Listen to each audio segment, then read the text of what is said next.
எல்லாருக்கும் வணக்கம். அரட்டை ஸ்குவாட் அசம்பிள் ஆயிட்டோம். லாகோல் முதலாளி நானு. லக்னோ சூப்பர் ஜெயின்ஸ் வந்து 228 அடிச்சாங்க. மும்பை இந்தியன்ஸ் வந்து 229 சேஸ் பண்ணிட்டாங்க. 8 பால் மிச்சம் இருக்கு, 6 விக்கெட் கையில இருக்கு.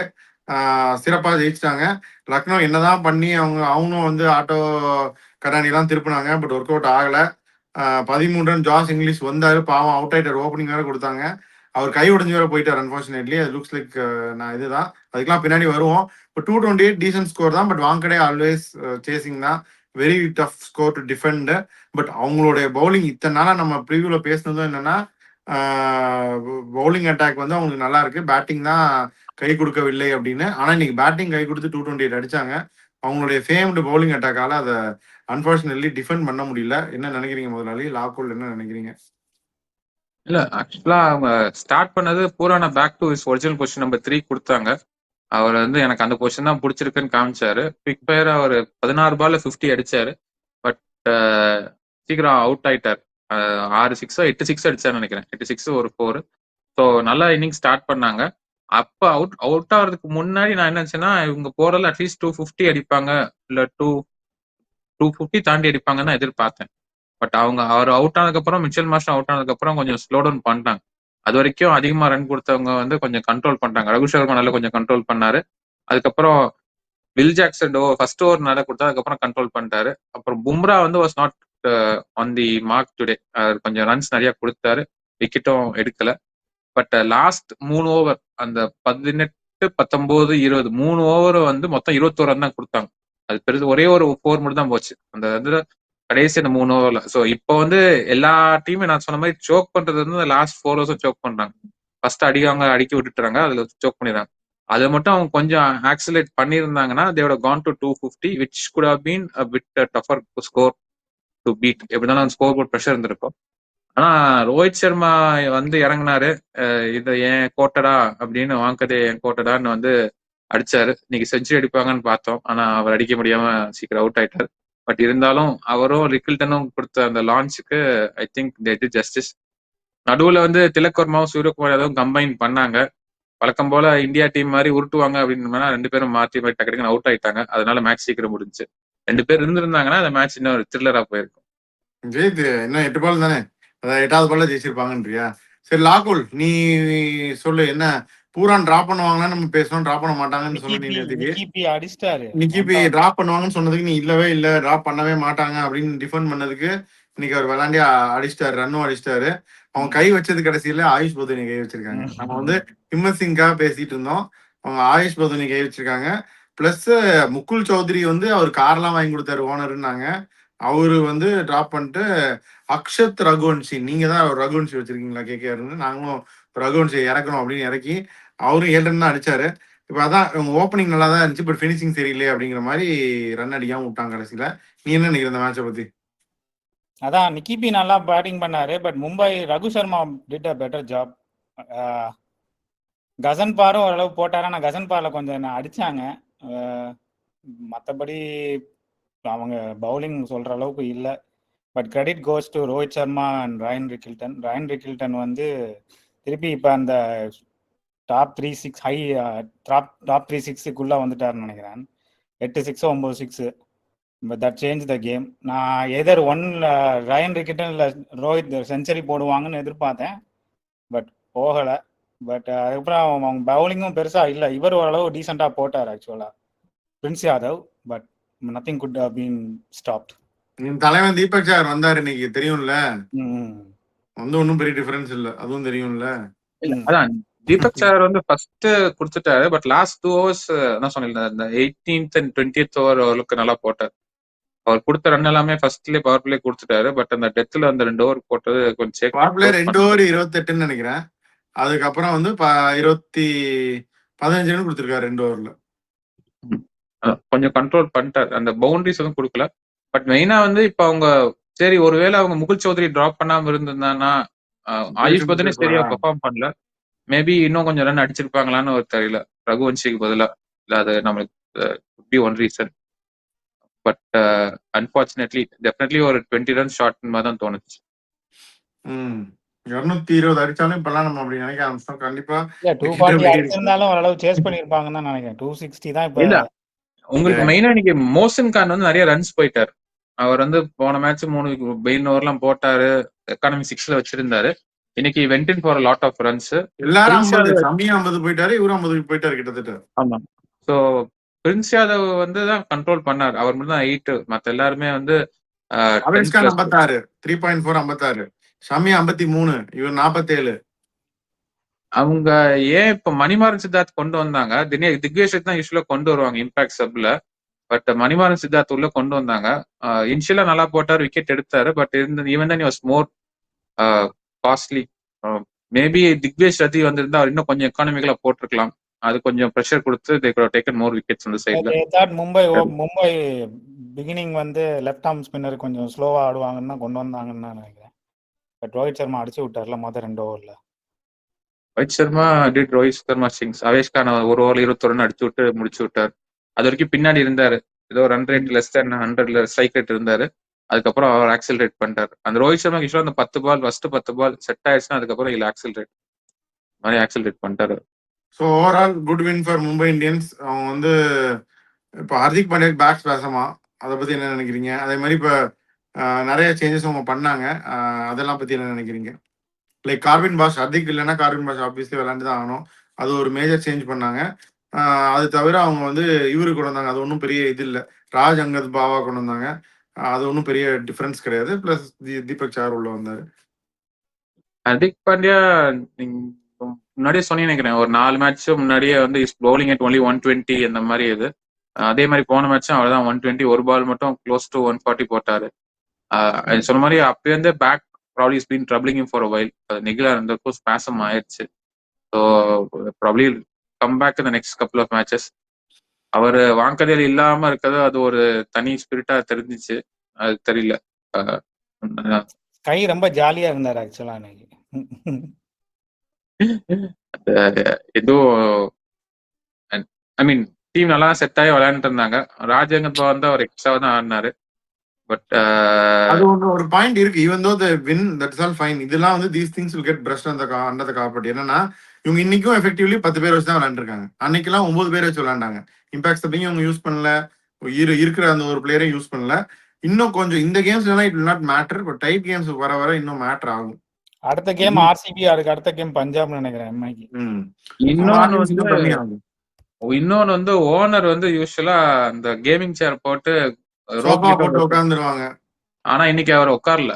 இன்னைக்கு எங்கேயோ உள்ள உட்கார்ந்த மாதிரி இந்த இதுல சிஎஸ்கே மேட்ச் அப்படிதான். CSK match. ஆனா இன்னைக்கு மேட்ச்ல அப்படியே உட்கார்ல, பாக்ஸ்ல எங்கேயோ உட்கார்ந்து இருந்தாரு. ஒரு ராசி பாக்குறாரு போலுக்கு. சிஎஸ்கே மேட்ச்ல சோஃபா போல வெற்றி இல்ல, அதான் ராசி பாக்குறாரு போலுக்கு அவரு. மேலே வந்து தோத்தாங்களே. ஆனா அதுக்கு முந்தின மேட்ச்ல வந்து போதும் மேட்ச் கிளம்பி கூட்டு போயிட்ட முன்னாடியே. ஸோ அதனால அவர் தோன்றாரு. மேபி அவரும் எல்எஸ்சி மாதிரி அவரும் ஏதோ ஓனர் மாதிரி ராசி பாக்குறாரு போல.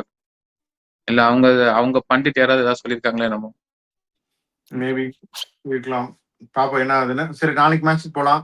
இந்த மேட்ச் மும்பை ஜெயிச்சிட்டாங்க. இதுல வந்து டேபிள் அவங்க இன்னும் ஒரு 6 பாயிண்ட்ஸ் மூவ் ஆன் பண்ணிட்டாங்க. Still some way to go for them. பார்ப்போம் இதுக்கப்புறம் என்ன ஆகுது அப்படின்னு. இவங்களுக்கு நாளைக்கு மேட்ச் டெல்லியில் CSK versus Delhi capitals. Team changes என்ன இருக்கும்? லுங்கி ஃபிட்டு அப்படின்னா வாக் இன். ஸ்டார்க்கு லுங்கி நல்ல காம்பினேஷனு. இது தவிர வேற என்ன இருக்கும் டீம் சேஞ்சஸ்? இது அவரு சஹில் பராக் வந்து முகத்துல அடி வாங்கிட்டாராம்.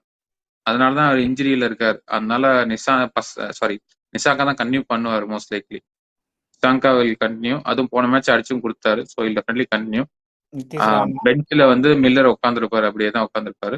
லுங்கியும் ஸ்டார்க்கும் வந்து ஒரிஜினலா அவங்க ப்ராபர்ட்டி டிசைன் பண்ணபடி அவங்க 100% ஃபிட் அப்படின்னு தான் சொல்லியிருக்காங்க. அவர் ஏற்கனவே ஃபிட்ரா. அந்த கன்கஷன் புரோட்டோகால்ஸ் படி 10 நாளைக்கு விளையாடக்கூடாது, ரிட்டர்ன் டு பிளே. அந்த டைம் முடிஞ்சிச்சு, ஒரு விளையாடுறாரு நாளைக்கு.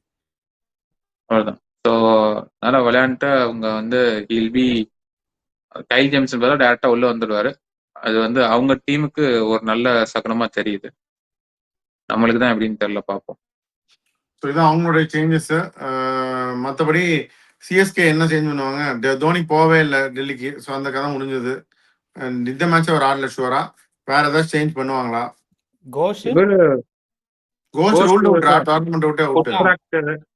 நம்ம என்ன சொல்ல, அதை பத்தி பேசல. அதான் மும்பை மேட்ச்லயே வந்து காலில் அடி வாங்கிட்டாரு, ஃபிராக்சர் ஆயிடுச்சு, ruled out of IPL. Replacement announce பண்ணல, அவருக்கும் பண்ணல, கலீல் அஹமதுக்கும் பண்ணல. But we are down to Overton. முன்னாடி ஃபுல்லா தான் ஆடிட்டு இருக்காரு. குஜப்னீத் சிங் வரணும் ஒரு பவுலரா, இல்ல அவங்க ஒரு மோஸ்ட்லி அவர் வந்து ஒரு இம்பாக்ட் சபா வச்சிருப்பாங்கன்னு நினைக்கிறேன். மோஸ்ட் சேஸ் பண்ணாதான் இது ஈஸியா இருக்கும். குஜப்னீத் சிங் கொண்டு வரலாம், இல்லாட்டி மத்வால் கொண்டு வரலாம், இல்ல பேட்ஸ்மேன் தேவைன்னா சர்ஃப்ராஸ் கான் கொண்டு வரலாம். அதுக்கு ஏத்தப்பல அவங்க ரொட்டேட் பண்ணிக்குவாங்க. அவங்க செகண்ட் பவுலிங் போட்டா அகிலேஷன் கொண்டு வருவோம்னு போன தடவை அவங்க கோச் சொன்னாரு.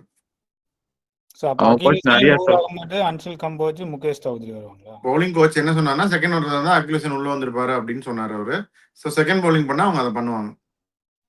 பவுலிங் கோச் நிறைய சொல்றாரு, பேட்டிங் கோச் சொல்றாரு, ஒன்னும் பெருசா பண்ற மாதிரி தெரியல, பாப்போம். அவரு இல்ல வெற்றி, அவர் இம்பாக்ட் சப்ல இருந்தாரு, அவரு தான் உள்ள வந்திருப்பாரு அப்படின்னே சொன்னாரு. போன மேட்ச் வந்து ஓகே பாக்கலாம். பேட்டிங் எங்களுக்கு பேட்டிங் தேவையா இருந்தனால வீரை நாங்க எடுத்தோம் அப்படின்னு அவர் சொன்னாரு. பவுலிங் ஸ்ட்ரென்தன் பண்ணும், அதாவது செகண்ட் பண்ணும்போது எக்ஸ்ட்ரா பேட்டிங் பீஃப் பண்ணும் அப்படின்னா வீர் இருப்பாங்க. செகண்ட் வந்து பவுலிங் போடணும், அதை ஸ்ட்ரென்தன் பண்ணும் அப்படின்னா அகிலேஷன் வருவாரு அப்படின்னு அவங்க மீன் பண்ணாங்க. அப்ப ஒன் டவுன் வந்து உர்வில் பட்டேல், அப்புறம் followed by Brevis, followed by துபேவா? கார்த்திக் சர்மா அடிச்சார்ல போன மேட்ச், அவரு விளையாண்டுருவாரு. என்ட்ரி பாயிண்ட் பாத்துக்குவாங்க. கொஞ்சம் ஏர்லியரா வந்தா கார்த்திக் சர்மா கொடுத்தாங்க. தூபே அவங்க வந்து ஃபினிஷரா யூஸ் பண்ண போறாங்கன்னு நினைக்கிறேன். ஒன்னு அவர் வந்து கேம் ஆப்போனன்ட் ஃபினிஷ் பண்ணுவாரு, இல்ல நம்மள ஃபினிஷ் பண்ணிடுவாரு. தூபே வந்து பல பேர் வந்து பல இதா பேசிட்டு இருக்காங்க. அவர் பெர்ஃபார்ம் பண்ண வேண்டிய ஒரு கட்டாயத்தில் இருக்காரு. அட்லீஸ்ட் கேட்சாவது வர கேட்ச பிடிக்கணும் அப்படின்னு அவர் நினைக்கிறாரு. அவர் அடிக்காட்டி கூட ஒரு சொல்ல, வர கேட்ச் மட்டும் பிடிச்சா போதுமே. அவரை வந்து நீங்க உள்ள வந்து இந்தியா ஜெர்சி போட்டுட்டு மேல எல்லோ ஜெர்சி போட்டுக்கோங்கன்னு சொன்னாங்க. நீங்க அடிப்பீங்க அப்படின்னு. ஸோ இது வந்து பிச் நம்பர் 4ன்னு சொல்றாங்க. இந்த வென்யூ அப்பர்ட்ஸ் அதே தான், 210 அண்ட் அப்பர்ட்ஸ் தான். சின்ன கிரவுண்டு. ரன் அவங்க ஃபர்ஸ்ட் பேட்டிங் பிடிச்சி 260 அடிச்சாங்க. பட் அந்த விக்கெட் இது கிடையாது. பட் ஸ்டில் 220 அண்ட் அப்பர்ட்ஸ் தான் மேஜிக் ஸ்கோரா இருக்க முடியும். இவங்க இதுல சேஸ் பண்ண கண்டிப்பா டாஸ் வின் பண்ற டீம் சேஸ் தான் பண்ணுவாங்க. ஸோ வென்யூ கைடு இதுதான். வேற என்ன இந்த மேட்சை பத்தி கீ பேட்டில்ஸா இருக்கும் நீங்க நினைக்கிறீங்க? போன இந்த வேர்ல்ட் கப்ல வந்து நமீபியாவோட இந்த பிச்சை யூஸ் பண்ணி ஆடினாங்க. இந்தியா வந்து 209 ஏதோ அடிச்சுட்டு அதுக்கப்புறம் நமீபியா ஆல் அவுட் ஆக்கிட்டாங்க. ஸோ எராஸ்மஸ் மாதிரி யாராவது மாத்தி மாத்தி கொஞ்சம் மேலே கீழே கை வச்சுதான் பவுலிங் போட்டேன்னா ட்ரை பண்ணி பார்க்கலாம். ஸோ அகில் ஹுசைன் அவங்க கண்டிப்பா யூஸ் பண்ணணும். பட் நல்லா தான் இருக்கும். ஸ்டார்க்கு சஞ்சு சாம்சன் அது நல்லா தான் இருக்கும். அதான் இவங்க 2 பேருமே ரைட் ஹேண்டர்ஸ், நிசாங்கா ராகுல். அப்போ கண்டிப்பா Akeal Hosein will be in play. ஸ்டார்க்கு நீ சொன்ன மாதிரி சஞ்சு ருத்துராஜும் ஒரு நல்ல இதுதான். இவங்க வந்து இப்போ குல்தீப் அவரோட ஸ்டாண்டர்டுக்கு அண்டர் த இதுதான், அண்டர் பார் பர்ஃபார்மன்ஸ் தான் for quite a bit of time no. So அவரும் வந்து ஹில் பி அப் அகேன்ஸ்ட். ஏன்னா தூபே வந்து அடிப்பார்னு ஒரு பில்டப் வச்சிருக்காங்க. பிரவிஸ், கார்த்திக் சர்மா எல்லாருமே 6 hitters. So Kuldeep against these 3 and also Urvil Patel will be interesting. Urvil Patel போனதான் நல்லா ஒரு குவிக் ஃபயர் அடிச்சாரு. இன்னும் கொஞ்சம் இன்னிங்ஸ் ப்ரொலாங் பண்ணா இட் வில் பி பெட்டர். அவர் கொடுத்த ரோலோட. But Kartik Sharma showed confidence. அதுக்கு முந்தின மேட்ச்லாம் கொஞ்சம் பயமா இருந்தாரு. He showed confidence last match. Prashanth ஒரு மேட்ச் அடிச்சிருக்காரு. ஸோ பேட்டிங் அவங்களுக்கு சேர்ந்து வருது, பவுலிங்கும் நல்லா தான் இருக்கு. பட் இந்த கிரவுண்ட்ல அடி வாங்கினா என்ன ரியாக்ட் பண்ணுவாங்க எப்படி அப்படின்றது பார்க்கணும். உர்வில் பட்டேல் அதான் அஃப்ரிடி மாதிரி விளையாடுவாரு அப்படின்னு நம்ம பார்த்தோம். கொஞ்சம் ஒரு கேமா இன்னும் கொஞ்சம் இப்போ கார்த்திக் சர்மா வந்து அதுக்கு முன்னாடி மேட்ச்லாம் சுத்தி அவுட் ஆனாரு. போன மேட்ச் கைக்வாட் கரெக்டாக கைட் பண்ணாரு. ஒரு காலை போட்டு அக்ராஸா கெத்து மாதிரி விளையாடல, ஒரு லப்பர் வந்து கெத்து மாதிரி விளையாடல. He played well. ஸோ அதே தான் உர்வில் பட்டேல் வந்து அவர் தோனி மாதிரி அவருடைய மென்டார் தோனி மாதிரி அவர் அடாப்ட் பண்ணிட்டாரு அப்படின்னா it is good for him also. எல்லா பாலையும் 6 அடிக்கணும் அப்படின்னு இல்லாமல் கொஞ்சம். பட் ஆனால் டீம்ல வந்து அந்த நம்பர் 3 அவர் 15 பால்ஸ் ஒரு 30 35 அடிச்சிட்டாருன்னா அது டீமுக்கு நல்லது அப்படின்னு அவங்க பாக்குறாங்க. ஸோ அது வரைக்கும் as long as they see him for that role then there is no problem. அவர் வந்து அந்த இம்பாக்ட் கிரியேட் பண்ணிட்டு போயிட்டாரு அப்படின்னா இட் இஸ் குட் இனஃப். பாப்பா என்ன பண்றாங்கன்னா யார் ஜெயிப்பாங்க நாளைக்கு? இது சிஎஸ்கே தான் சிஎஸ்கே ஃபினிஷ் பண்ணிடும். சிஎஸ்கே ஜெயிச்சிருவாங்கன்ற சிஎஸ்கே ஜெயிப்பாங்களா? எனக்கும் சிஎஸ்கே ஜெயிப்பாங்க. சரி எல்லாரும் சிஎஸ்கேன்னு சொல்லி முடிச்சிருவோம். முதலாளி சிஎஸ்கே தானே சொன்னீங்க? ஆமா. முதலாளி அது எப்படிதான் டெல்லி மாத்தி team. சொல்றாரு. சரி ஓகே டன். அப்ப சிஎஸ்கே தான் ஜெயிக்குது அப்படின்னு சொல்லியிருக்கோம். வியூவர்ஸ் நீங்களும் என்ன பிளேயிங் 11 இருக்குன்னு சொல்லுங்க 2 டீமுக்கும். இந்த டீம் மும்பை ஜெயிச்சிட்டாங்க. இதான் மும்பையோட பெஸ்ட் 11ஆ? இல்ல மும்பை வேற ஏதாவது மாத்தணுமா? இப்ப கூட ஜெயிக்கலைன்னா இந்த எல்எஸ்சியோட பெஸ்ட் 11 என்னதான்? அவங்களும் என்ன பண்ணும் அப்படின்னு நீங்க சொல்லுங்க. So will keep travelling together. வேற ஏதாவது சொல்லணும்னா சொல்லுங்க. இல்லாட்டி வி கேன் க்ளோஸ். அவர் ஓனர் வந்து டக் அவுட்ல வந்து உட்கார போறாரு அடுத்து. அதான் ஒரே ஒரு அவர் அங்கதான் இன்னும் ராசி பார்க்கல, அது வந்து உட்கார போறாரு. Anyway, so we'll back to the review of this match. We'll sign off with this your ஆர்டே ஸ்குவாட்.